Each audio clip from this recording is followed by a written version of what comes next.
Salam saudaraku, selamat pagi. Semoga kita semua dalam keadaan sehat dan penuh sukacita dalam Tuhan.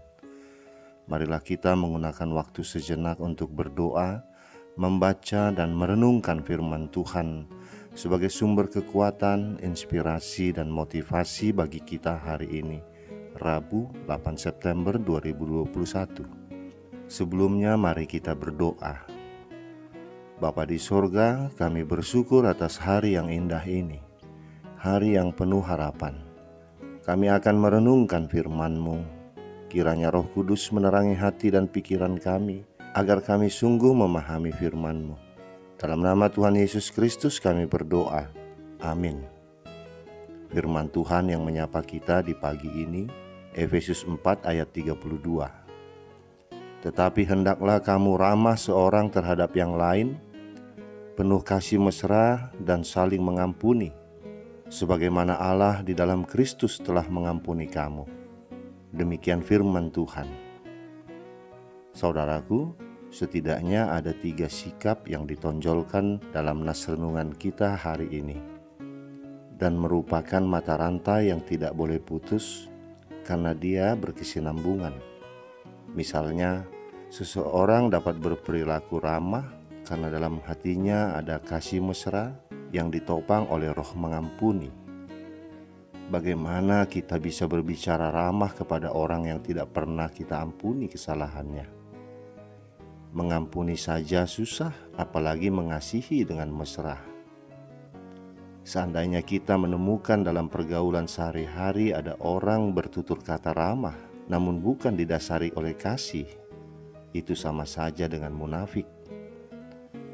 Seorang gadis yang bekerja di satu perusahaan es krim, pada hari itu tugasnya hampir selesai, namun sesuai jadwal dia harus masuk ke ruang pendingin untuk memeriksa sesuatu.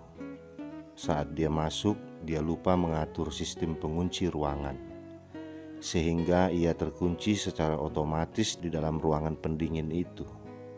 Menyadari kelalaiannya yang dapat mengancam jiwa, si gadis mencoba menggedor-gedor pintu dan menjerit minta pertolongan. Namun tidak ada seorang pun yang mendengar hal itu, berhubung para karyawan sudah meninggalkan gedung itu setelah selesai jam kerja. Dalam ruangan tersebut, orang hanya bisa bertahan paling lama 5 jam. Sesudah itu ia akan mati kedinginan. Lebih dari setengah jam gadis itu telah berada di ruang pendingin itu. Tiba-tiba kedengaran suara pintu dibuka, dan gadis itu melihat seorang security masuk menolongnya. Dengan luapan kegembiraan, sang gadis memeluk security itu dan menanyakan bagaimana dia tergerak datang dan membuka pintu. Security itu menjawab, "Sudah 35 tahun saya bekerja di perusahaan ini, namun tidak seorang pun yang selalu menyapa saya dengan ramah saat dia datang pada pagi hari dan saat dia hendak pulang pada sore hari. Dan saya belum mendengar kamu mengucapkan itu sore ini. Dan itu berarti kamu belum pulang. Saya berpikir jangan-jangan ada sesuatu yang salah denganmu di ruangan ini, karena di sini pernah kejadian sampai seseorang meninggal di dalam. Itulah sebabnya saya datang mengecek dan ternyata benar." Sambil mereka melangkah keluar, gadis itu berkali-kali mengucapkan banyak terima kasih kepada security itu. Saudaraku, bisa kita bayangkan betapa besarnya nilai dari sebuah keramahan. Hanya dengan mengucapkan selamat pagi, selamat siang, atau selamat malam dapat menyelamatkan nyawa. Inilah yang sering membuat kita tidak habis pikir dengan semakin hilangnya sendi-sendi keramah-tamahan di lingkungan sosial kita. Lebih mudah dan lebih senang orang-orang mengucapkan kata-kata kasar, fitnah, hasutan, caci maki yang merugikan ketimbang melemparkan senyum yang menguntungkan semua pihak. Keramahan yang didasari kasih adalah unsur yang menentukan terciptanya kemesraan, baik di kalangan suami istri, orang tua dan anak, antar keluarga, serta komunitas yang lebih luas di tengah-tengah masyarakat. Melalui nas ini ada 3 hal yang Rasul Paulus ingatkan untuk kita lakukan. Yang pertama, bersikap ramah. Sebagai pengikut Kristus, sudah sepatutnya kita menjadi pribadi yang ramah. Artinya, kita menjadi orang yang murah senyum, mau menyapa orang lain, dan tidak mudah tersinggung. Ada banyak sekali keuntungan yang didapatkan dari menjadi orang yang ramah. Diri kita sendiri pasti akan lebih bahagia. Orang-orang akan merasa lebih nyaman dan senang ketika berada di dekat kita. Dan tentunya Tuhan juga akan senang ketika kita hidup dengan ramah. Keramahan tidak pernah merugikan siapa-siapa. Mereka yang bersikap ramah selalu diuntungkan oleh keramahannya. Karena itu mulai hari ini marilah kita menjadi pribadi yang ramah. Yang kedua, Paulus mengingatkan kita untuk bersikap penuh kasih. Firman Tuhan berkali-kali menjelaskan bahwa orang Kristen adalah seorang yang hidupnya penuh dengan kasih. Kasih kita dapat terbukti melalui perkataan dan tindakan. Apakah selama ini kita sudah menggunakan mulut kita untuk membangun kehidupan orang lain? Apakah selama ini kita sudah memiliki inisiatif untuk menolong orang lain yang membutuhkan pertolongan?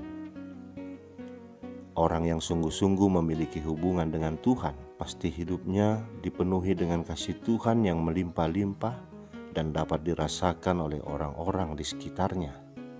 Semakin seseorang sadar bahwa dirinya sudah dikasihi dengan begitu luar biasa oleh Tuhan, maka dia pun akan semakin bersemangat untuk mengasihi orang-orang yang ada di sekitarnya. Ketiga, Rasul Paulus ingin kita memiliki sikap mengampuni.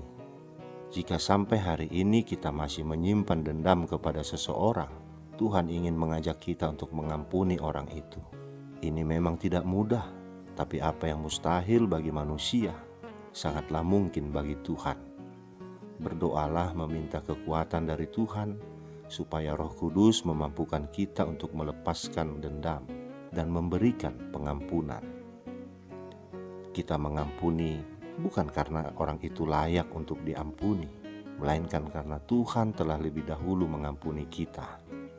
Barang siapa sadar dan bersyukur karena dirinya sudah diampuni oleh Tuhan, dia pasti mau menuruti perintah Tuhan untuk mengampuni sesamanya. Amin, kita berdoa. Bapa di sorga, kami bersyukur atas firman ini yang telah mengingatkan kami agar kami bersikap ramah, penuh kasih mesra dan saling mengampuni kepada sesama kami. Sebab tidak ada yang dirugikan jika kami melakukan itu. Justru kami akan diuntungkan. Bahkan sikap ramah, kasih mesra dan mengampuni dapat menjauhkan kami dari kecelakaan. Tolong kami Bapa untuk mampu melakukannya, terlebih untuk mengampuni orang-orang yang bersalah kepada kami. Dan jangan biarkan hati kami diisi oleh amarah dan dendam. Isilah hati kami dengan Roh-Mu yang kudus, yang akan memberikan kekuatan kepada kami untuk mengampuni. Sehingga kami mampu untuk tetap bersikap ramah dan penuh kasih mesra kepada orang-orang yang membenci dan memusuhi kami. Terima kasih Bapa, dalam nama anak-Mu Tuhan Yesus Kristus kami berdoa. Amin. Selamat beraktivitas saudaraku, Tuhan memberkati. Shalom.